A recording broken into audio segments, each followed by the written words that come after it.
제가 요새 수술 기구를 하나 만들어서 대단한 특허를 하나 등록을 했습니다. 제가 발명한 기구로 수익이 어마어마하기 때문에 혹시 궁금하신 부분 답변 드리도록 하겠습니다. 안녕하세요, 동안닥터M 민장환입니다. 오늘은 제가 뜬금없지만 특허에 대한 얘기를 좀 해볼까 해요. 갑자기 성형외과인데 웬 특허? 그 변리사들이 하는 얘기 아닌가? 성형외과도 특허에 관련된 아니면 상표권에 관련된 이야기가 많기 때문에 오늘 좀 그 얘기를 드릴까 해요. 성형외과 광고나 아니면 홈페이지를 보셨을 때 무슨 상표 등록 출원 중 아니면 특허 출원 중 아니면 특허받은 수술법 아니면 특허받은 무슨 법에 대해서 보신 적 있을 거예요. 그러면은 이게 되게 대단한 건가? 저 혹해서 그 병원을 찾아가실 법도 한데 오늘은 그거에 대해서 좀 얘기를 제가 아는 한에서 해볼까 합니다. 얼마 전에 제가 특허를 하나 등록을 했습니다.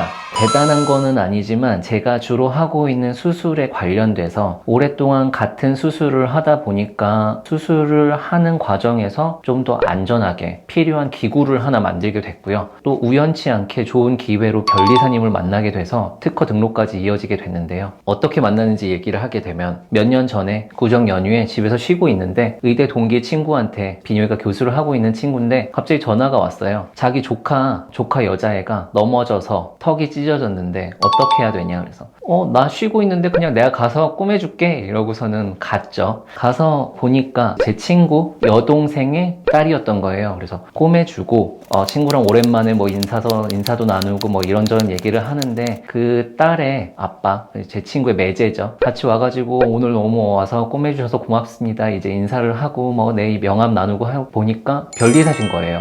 제가 요새 수술 기구를 하나 만들어서 특허를 혹시 내고 싶은데 도와주실 수 있나요? 이렇게 해서 자연스럽게 연결이 되게 됐고 지금 장장 2년의 시간이 걸려서 얼마 전에 이제 드디어 특허를 받게 됐습니다. 아까 말씀드렸다시피 홈페이지나 광고에 특허 출원 중, 특허 상표권 출원 중 아니면 상표권 획득, 특허 획득 이런 거를 많이 보셨을 수 있는데 특허라고 하는 거는 원천적인 기술, 발명 아니면 어떤 물건을 만드는 방법에 대한 발명에 대한 독점적인 배타 지위, 특허를 등록하고 권리를 보장받을 수 있는 기간이 20년이거든요. 그 기간 동안 이 기술은 나만 쓸 수 있고 대신에 20년이 지난 뒤에는 이 기술은 굉장히 널리 사람들에게 이로울 수 있으니 20년 동안은 네가 쓰되 그 이후에는 널리 세상에 알려라. 이런 독점적 배타 지위를 한정된 기간 안에 보장해주는 권리거든요. 이거에 있어서 이제 원천적인 발명은 특허로서 보장이 되고 아니면 원래 있던 기술을 조금 더 보완해서 조금 더 활용하기 편하게 만든 건 실용신안이라고 해서 다른 권리로 10년 동안 보장이 되고 아니면은 상표라고 하는 건 내가 가지고 있는 기술이나 아니면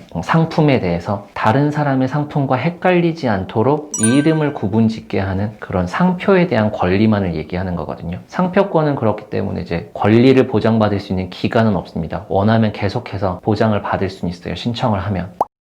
특허를 등록하는데 2년이라는 시간이 걸렸다고 말씀드렸는데 특허를 내는 방법은 특허 출원서와 명세서라고 해서 내가 어떤 발명을 했는지 자세하게 기록하고 내가 특허를 받은 다음에 어떤 부분에 대해서 보장을 받고 싶은지 항목을 세세하게 적은 거를 제출을 하게 되는데요. 그 특허 출원서를 제출한 이후에 첫 심사를 받는 데까지 보통 1년에서 2년 정도 걸려요. 그래서 심사를 했는데 이런 특허가 이미 있네? 네가 생각한 게 너는 대단하다고 했지만 이미 있어. 사람들이 다 알고 있어. 이런 경우에는 거절이 됩니다. 거절이 되면서 혹시 네가 더 할 말이 있으면 아니면 나는 이런 이유로 거절을 했지만 나는 이전에 있는 특허랑은 이런 게 달라 라고 해서 보정서를 제출을 하게 되면 다시 재심사를 해서 특허를 받을 수 있는지 없는지를 결정하게 되는데 저 같은 경우에는 1년 조금 지난 다음에 첫 심사를 받았고 처음 거절이 됐고 다시 의견서와 보정서를 내서 두 번째 심사에 통과가 돼서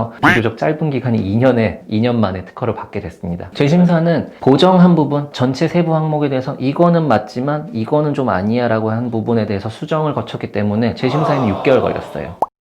또 많이들 궁금해하시는 유튜브를 보다 보니까 변리사 연봉이 엄청 핫하더라고요. 한국 직업 연봉 수인이 보면 항상 1위를 차지하고 있기 때문에 특허 내는데도 돈이 엄청 많이 드는 거 아니야? 라고 생각하실 수 있는데요. 실제로 변리사가 변호사나 의사에 비해서는 굉장히 수가 적고 굉장히 특수한 기술이나 지적 재산 관한 소송을 맡고 있기 때문에 변리사들끼리도 수익이나 이런 부분에서 차이가 많이 나게 되고, 다시 특허 비용으로 얘기 들어가면 특허를 내는 데는 솔직히 비용이 제가 생각했던 것보다는 많이 들진 않았어요. 특허를 기본적으로 청구하는데 드는 비용이 있고, 심사 청구하는데 드는 비용이 따로 같이 이제 내게 되고요. 특허의 권리를 보장받는 각 세세한 항목에 대해서 말씀드렸는데, 이 항목이 많을수록 청구료가 올라갑니다. 내가 마냥 이만큼 100가지에 대해서 보장받고 싶다, 이것보다는 정말 중요한 부분, 이거는 다른 사람이 내 아이디어를 도용해서 권리를 침해받을 것 같아 라고 하는 부분을 잘 정리를 해서 적당한 항목 수를 맞추는 게 더 중요하다고 하더라고요. 그래서 처음 청구할 때는 지인 할인 찬스 이런 거를 같이 이제 좀 받아서 대략 200만 원 좀 안 들었던 것 같아요. 그렇게 하고 1년 정도 지나고 나서 거절 후 보정이 됐을 때 보정하는 청구 심사 항당 또 청구료가 들어갑니다. 그때도 5, 60만 원 정도 들었던 것 같고요. 그 다음에 최종적으로 너 이제 특허에 대한 권리를 줄게, 등록을 해. 등록할 때 드는 비용이 또 있더라고요. 그래서 특허청에 내는 관람료나 이런 부분에 대해서는 저는 개인 자격으로 했기 때문에 여러 가지 항목에 따라서 할인받을 수 있는 게 되게 많아요. 장애인이나 아니면 국가유공자 이런 분들은 관람료나 이런 부분에 100% 할인이 되고, 개인 자격으로 출원 신청하신 분들은 70%까지 감면이 됩니다. 그래서 특허를 출원하고 등록할 때까지 총 든 비용은 이제 한 300~400만 원 정도 든 것 같아요. 이렇게까지 비용을 들여서 어떤 걸 만들었냐, 제가 이마 축소나 이마 거상을 할 때 옮긴 두피판이나 이마판을 바닥에 단단하게 고정을 해야 되는데요. 골터널 방식이라고 하는 뼈 말대로 뼈에 터널을 뚫어야 되는데요. 이 터널을 뚫을 때 머리뼈나 이마뼈가 두 판으로 되어 있는데 위쪽 판에서만 뚫어야지 안전하게, 이게 너무 지나치게 깊이 들어가지 않도록 드릴링을 할 수 있는 보호 가이드를 개발을 했었고, 그거에 대한 특허권을 받은 겁니다.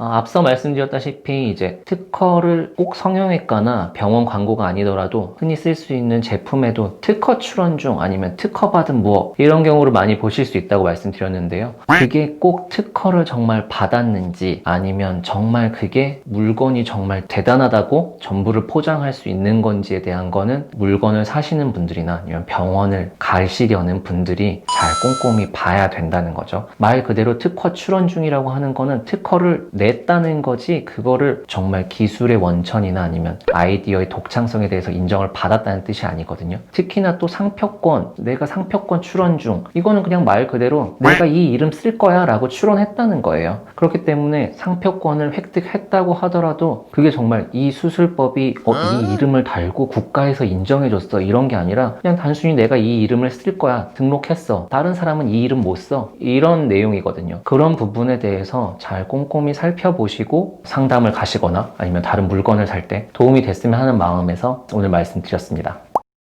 특허 출원에 대한 아니면 기간이나 비용, 경험에 기반해서 드린 말씀이기 때문에 정확한 디테일은 또 각자 다 다를 수 있습니다. 약은 약사에게, 진료는 의사에게처럼 특허에 관한 부분은 변리사에게 가서 정확한 상담을 받아보시는 게 좋을 것 같고요. 변리사 연봉에 대해서 말씀드렸는데, 생각보다 제가 이제 특허 출원 비용이 얼마 안 들었다고 말씀드렸다시피 이 변리사님들이 받으시는 수익의 대부분은 출원 비용은 아마 아닐 거고요. 기사에서 뉴스에서 많이 보셨을 거예요. 삼성과 애플 수백억대 특허 전쟁, LG와 SK 배터리 전쟁, 이런 거를 많이 보셨다시피 독점적 베타 지위에 대한 기술을 사용함으로써 벌어들일 수 있는, 기업에서 가치를 확보할 수 있는 수익이 어마어마하기 때문에 특허권에 대한 소송이나 이런 부분이 굉장히 크게 소송전이 붙게 되거든요. 아마 제가 발명한 기구로는 아마 소송이 이루어지기는 어려울 것 같긴 하지만, 그런 부분에 있어서 굉장히 큰 가치가 왔다 갔다 하기 때문에 변리사님들이 그런 큰 연봉을 받고 있지 않나 생각하면 됩니다.